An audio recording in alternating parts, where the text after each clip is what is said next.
The Strenuous Life by Theodore Roosevelt. Chapter 4. Fellow Feeling as a Political Factor.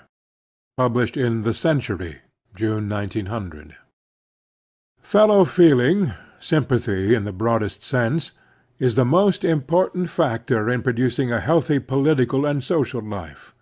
Neither our national nor our local civic life can be what it should be unless it is marked by the fellow feeling, the mutual kindness, the mutual respect, the sense of common duties and common interests which arise when men take the trouble to understand one another and to associate together for a common object.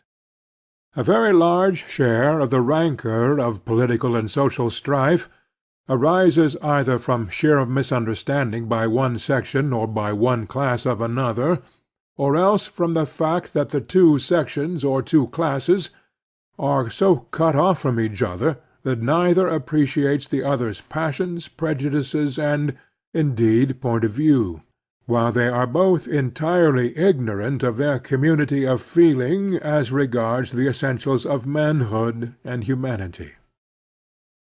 This is one reason why the public school is so admirable an institution.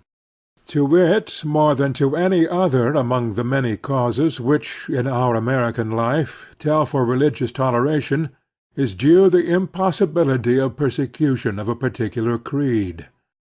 When in their earliest and most impressionable years Protestants, Catholics, and Jews go to the same schools, learn the same lessons, play the same games, and are forced, in the rough and ready democracy of boy life, to take each at his true worth, it is impossible later to make the disciples of one creed persecute those of another. From the evils of religious persecution America is safe. From the evils of sectional hostility we are, at any rate, far safer than we were. The war with Spain was the most absolutely righteous foreign war in which any nation has engaged during the 19th century. And not the least of its many good features was the unity it brought about between the sons of the men who wore the blue and of those who wore the gray. This necessarily meant the dying out of the old antipathy. Of course, embers smolder here and there, but the country at large is growing more and more to take pride in the valor, the self-devotion, the loyalty to an ideal displayed alike by the soldiers of both sides in the Civil War.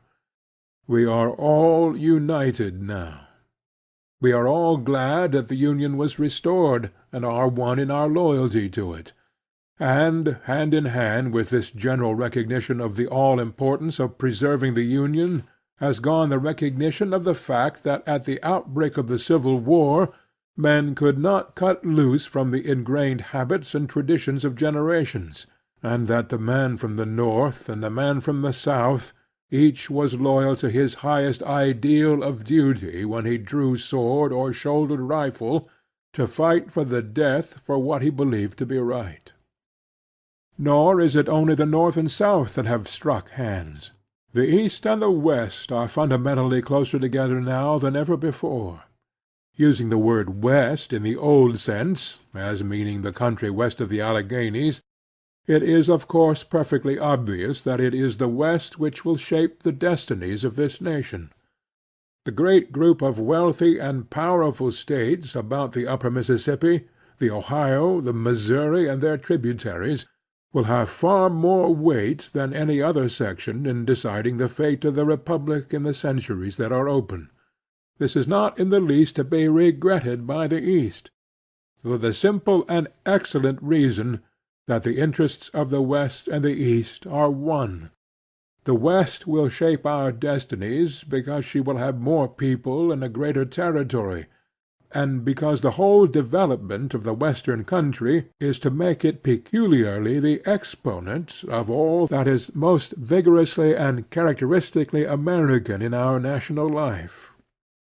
So it is with the Pacific slope, and the giant young states that are there growing by leaps and bounds. The greater the share they have in directing the national life, the better it will be for all of us. I do not for a moment mean that mistakes will not be committed in every section of the country. They certainly will be, and in whatever section they are committed, it will be our duty to protest against them, and to try to overthrow those who are responsible for them. But I do mean to say that in the long run each section is going to find that its welfare, instead of being antagonistic to, is indissolubly bound up in the welfare of other sections, and the growth of means of communication, the growth of education in its highest and finest sense, means the growth in the sense of solidarity throughout the country, in the feeling of patriotic pride of each American in the deeds of all other Americans, of pride in the past history and present and future greatness of the whole country. Nobody is interested in the fact that Dewey comes from Vermont, Hobson from Alabama, or Funston from Kansas. If all three came from the same county it would make no difference to us. They are Americans, and every American has an equal right to challenge his share of glory in their deeds. As we read the famous feats of our army in the Philippines, it matters nothing to us whether the regiments come from Oregon, Idaho, California, Nebraska, Pennsylvania, or Tennessee. What does matter is that these splendid soldiers are all Americans, that they are our heroes, that our blood runs in their veins, that the flag under which we live is the flag for which they have fought, for which some of them have died.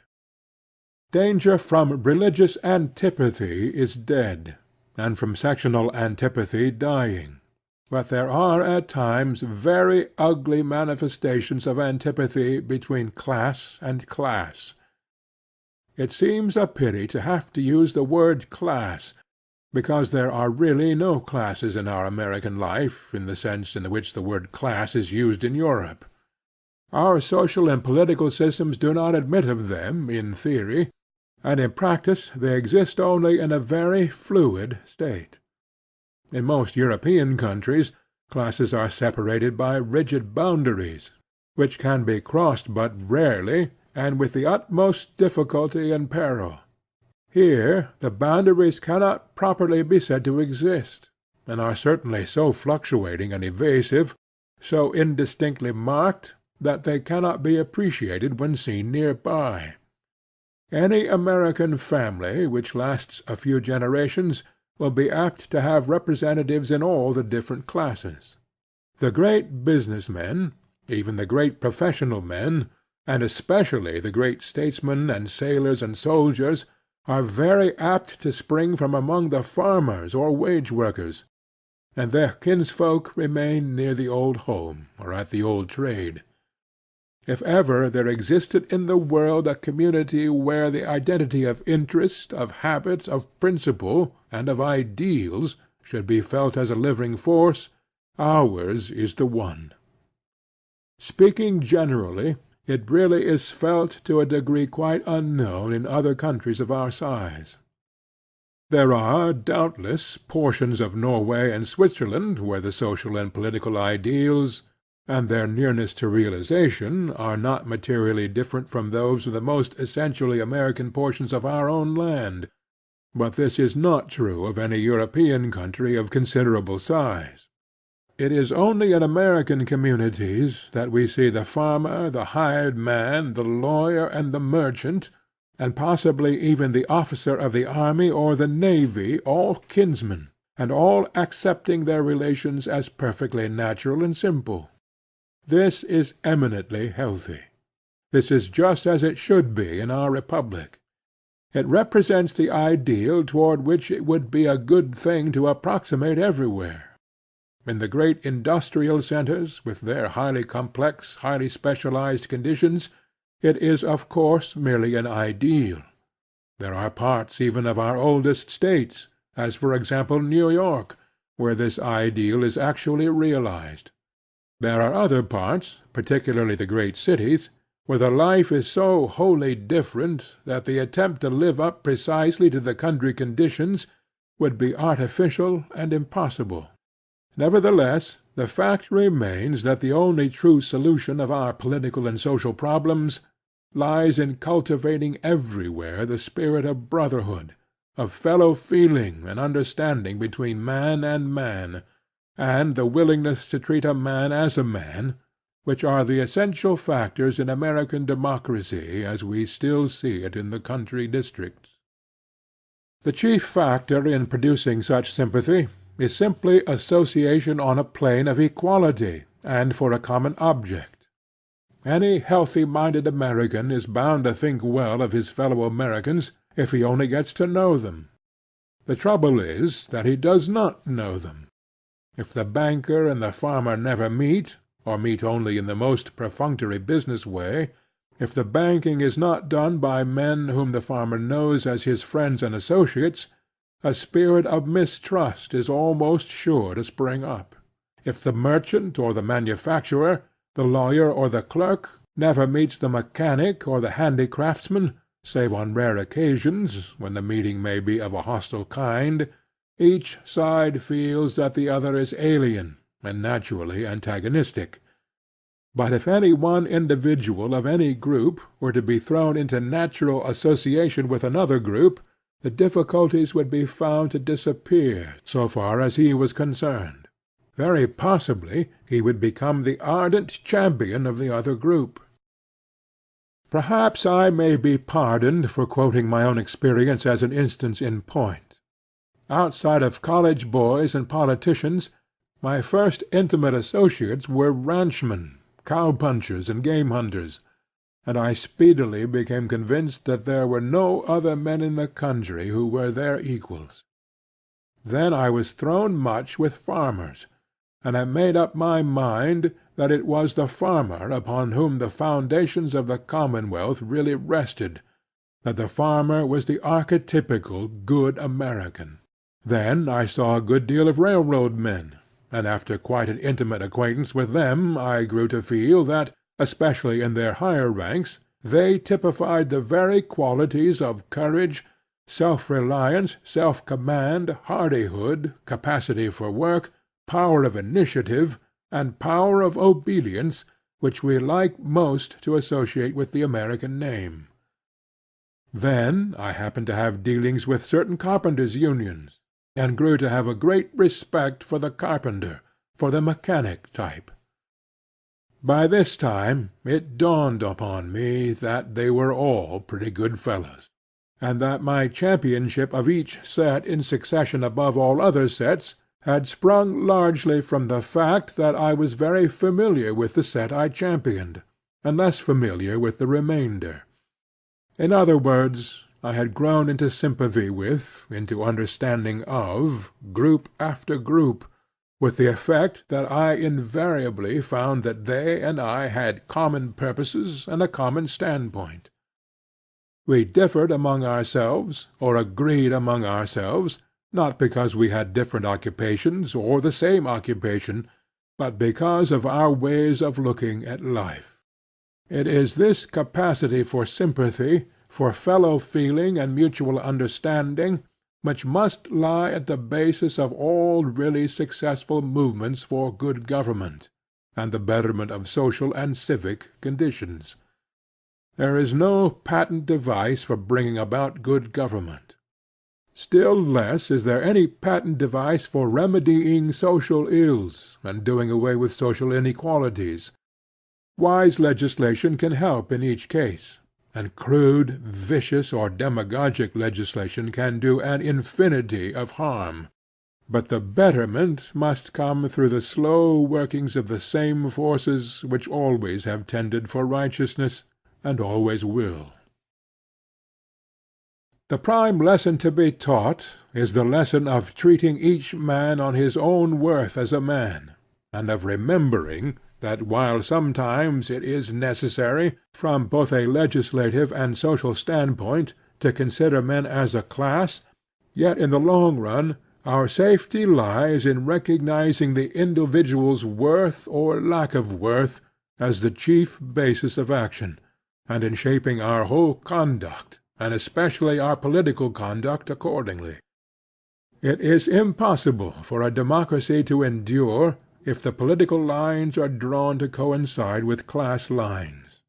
The resulting government, whether of the upper or the lower class, is not a government of the whole people, but a government of part of the people at the expense of the rest.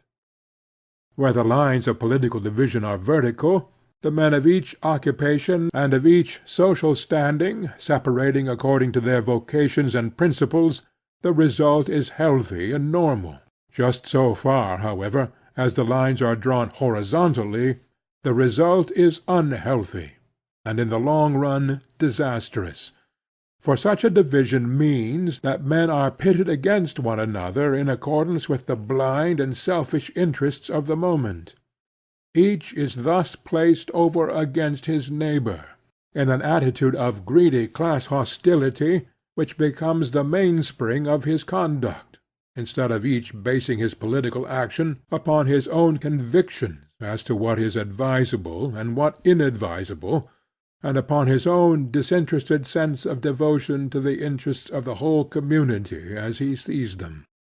Republics have fallen in the past primarily because the parties that controlled them divided along the lines of class, so that inevitably the triumph of one or the other implied the supremacy of a part over the whole. The result might be an oligarchy, or it might be mob rule. It mattered little which, as regards the ultimate effect, for in both cases tyranny and anarchy were sure to alternate. The failure of the Greek and Italian republics was fundamentally due to this cause. Switzerland has flourished because the divisions upon which her political issues have been fought have not been primarily those of mere caste or social class, and America will flourish and will become greater than any empire, because, in the long run, in this country, any party which strives to found itself upon sectional or class jealousy and hostility must go down before the good sense of the people. The only way to provide against the evils of a horizontal cleavage in politics is to encourage the growth of fellow feeling, of a feeling based on the relationships of man to man, and not of class to class. In the country districts this is not very difficult. In the neighborhood where I live, on the 4th of July the 4 Protestant ministers and the Catholic priest speak from the same platform. The children of all of us go to the same district school, and the landowner and the hired man take the same views, not merely of politics, but of duck shooting and of international yacht races. Naturally, in such a community there is small chance for class division.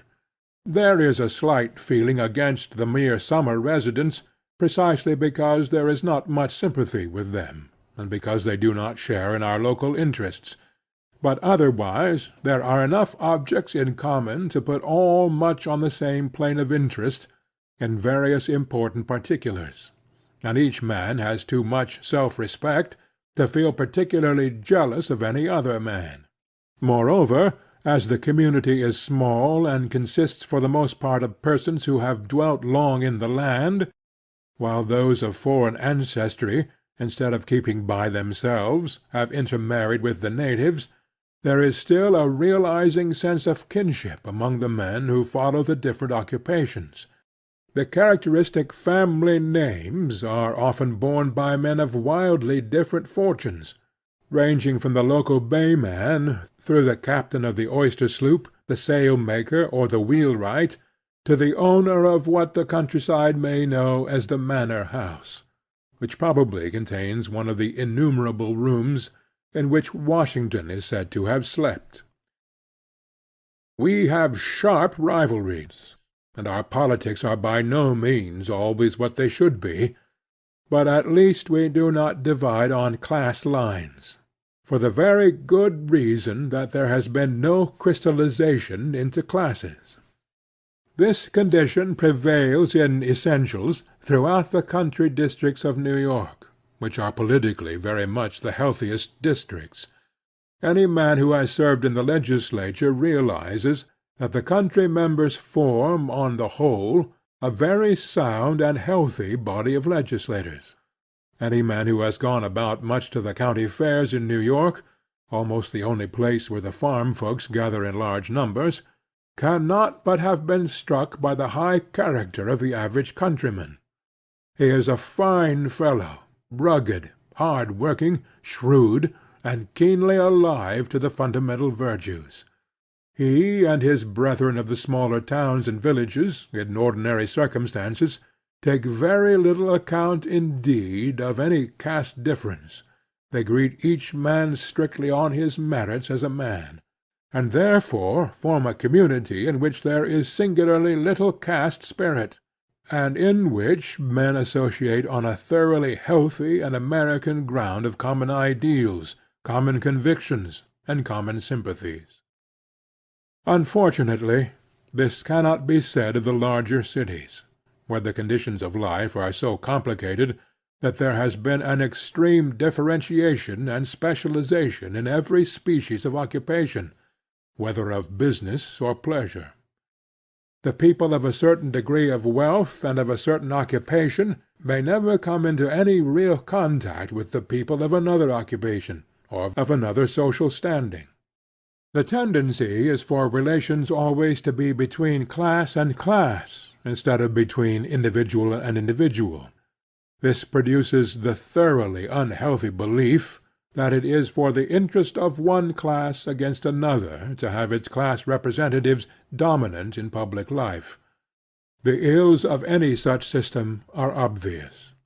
As a matter of fact, the enormous mass of our legislation and administration ought to be concerned with matters that are strictly for the common weal, and where special legislation or administration is needed, as it often must be for a certain class, the need can be met primarily by mere honesty and common sense.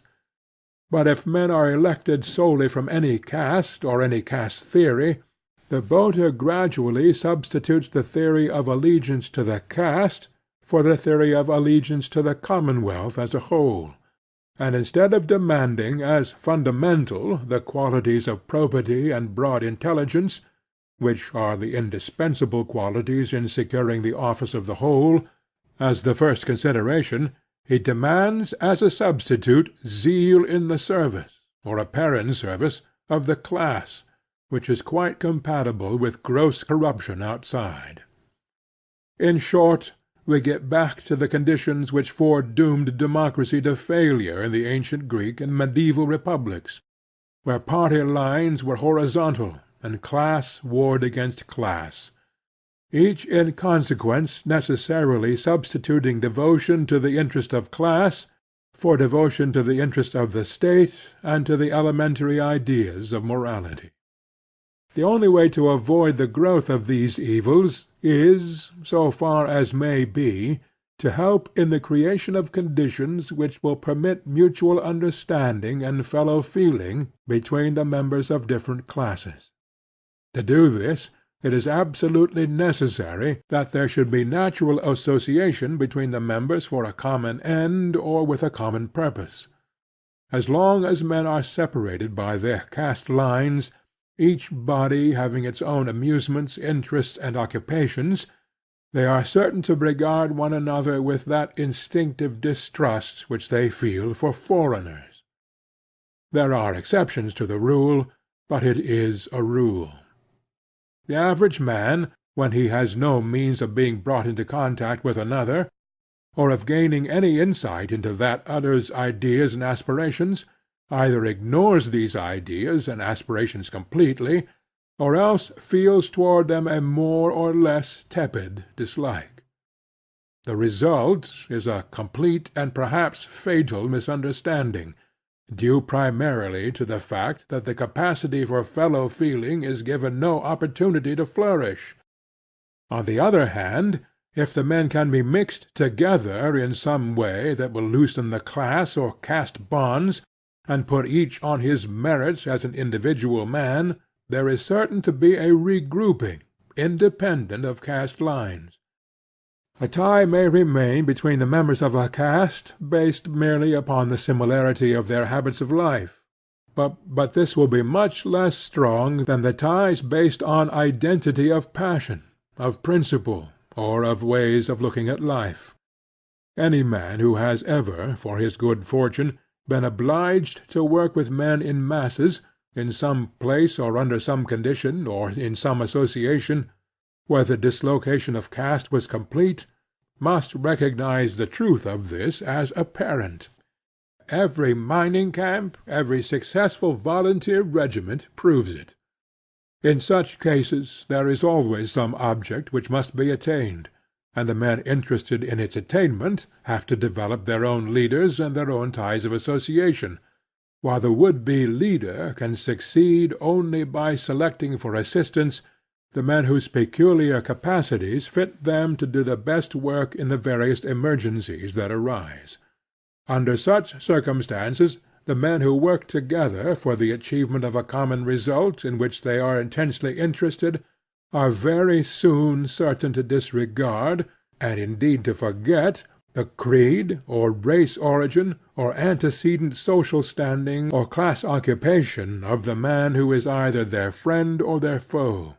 They get down to the naked bedrock of character and capacity. This is to a large extent true of the party organizations in a great city, and indeed of all serious political organizations. If they are to be successful, they must necessarily be democratic, in the sense that each man is treated strictly on his merits as a man. No one can succeed who attempts to go in on any other basis. Above all, no one can succeed if he goes in feeling that instead of merely doing his duty, he is conferring a favor upon the community, and is therefore warranted in adopting an attitude of condescension toward his fellows.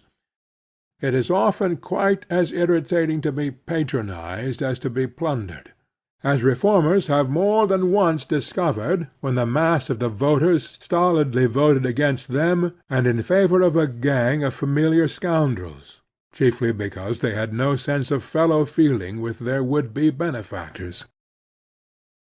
The tendency to patronize is certain to be eradicated as soon as any man goes into politics in a practical and not in a dilettante fashion. He speedily finds that the quality of successful management, the power to handle men and secure results, may exist in seemingly unlikely persons. If he intends to carry a caucus or a primary, or elect a given candidate, or secure a certain piece of legislation or administration, he will have to find out and work with innumerable allies, and make use of innumerable subordinates. Given that he and they have a common object, the one test that he must apply to them is as to their ability to help in achieving that object. The result is that in a very short time the men whose purposes are the same forget about all differences, save in capacity to carry out the purpose. The banker who is interested in seeing a certain nomination made, or a certain election carried, forgets everything but his community of interest with the retail butcher, who is a leader along his section of the avenue, or the starter who can control a considerable number of the motormen, and in return the butcher and the starter accept the banker quite naturally as an ally, whom they may follow or lead as circumstances dictate.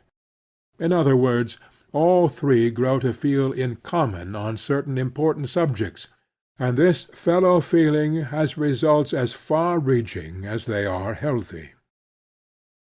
Good thus follows from mere ordinary political affiliation.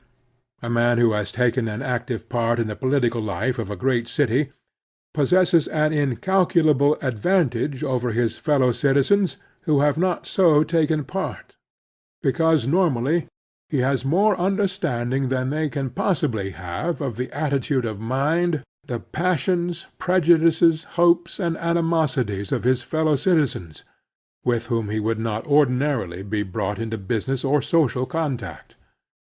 Of course there are plenty of exceptions to this rule. A man who is drawn into politics from absolutely selfish reasons, and especially a rich man who merely desires to buy political promotion, may know absolutely nothing that is of value as to any but the basest side of the human nature with which his sphere of contact has been enlarged; and, on the other hand, a wise employer of labor, or a philanthropist in whom zeal and judgment balance each other, may know far more than most politicians. But the fact remains that the effect of political life and of the associations that it brings is of very great benefit in producing a better understanding and a keener fellow feeling among men who otherwise would know one another not at all, or else as members of alien bodies or classes. This being the case, how much more is it true if the same habit of association for a common purpose can be applied where the purpose is really of the highest? Much is accomplished in this way by the university settlements and similar associations.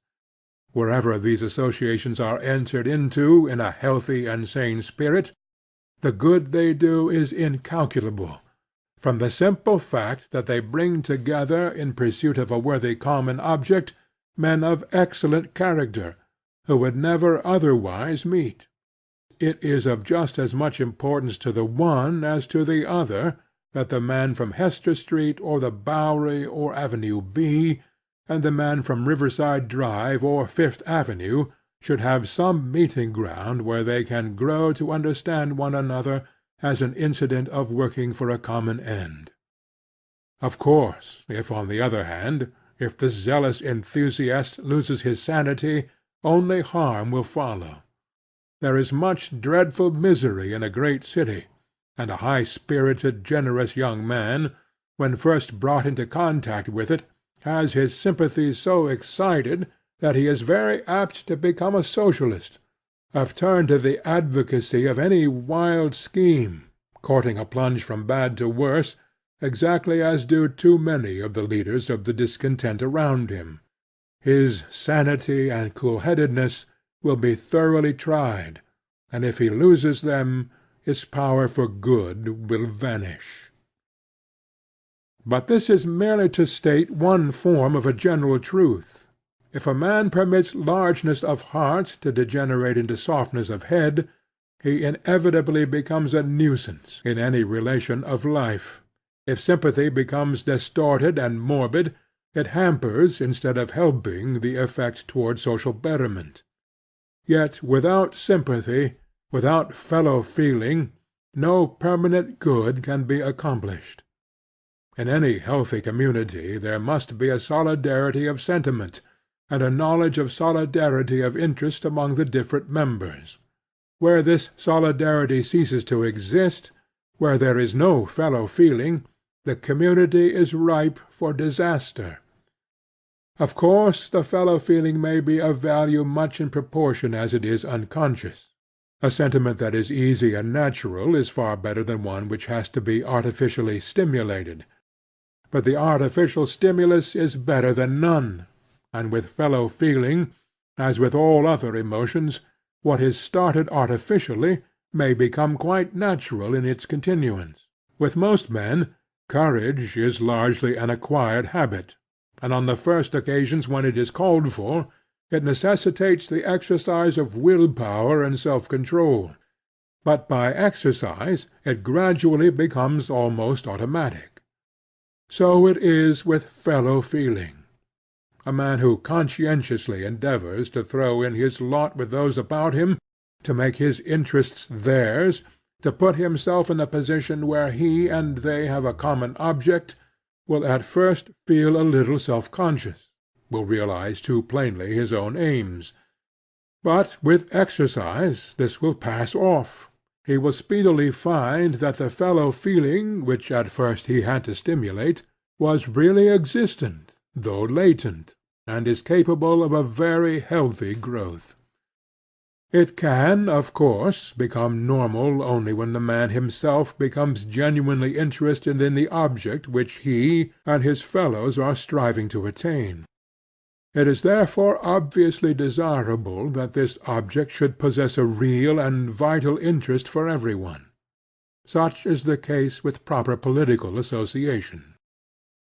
Much has been done, not merely by the ordinary political associations, but by the city clubs, civic federations, and the like, and very much more can be done. Of course there is danger of any such association being perverted either by knavery or folly. When a partisan political organization becomes merely an association for purposes of plunder and patronage, it may be a menace instead of a help to a community. And when a non-partisan political organization falls under the control of the fantastic extremists, always attracted to such movements, in its turn it becomes either useless or noxious. But if these organizations, partisan or non-partisan, are conducted along the lines of sanity and honesty, they produce a good more far-reaching than their promoters suppose, and achieve results of greater importance than those immediately aimed at. It is an excellent thing to win a triumph for good government at a given election, but it is a far better thing gradually to build up that spirit of fellow-feeling among American citizens which, in the long run, is absolutely necessary if we are to see the principles of virile honesty and robust common sense triumph in our civic life. Chapter 5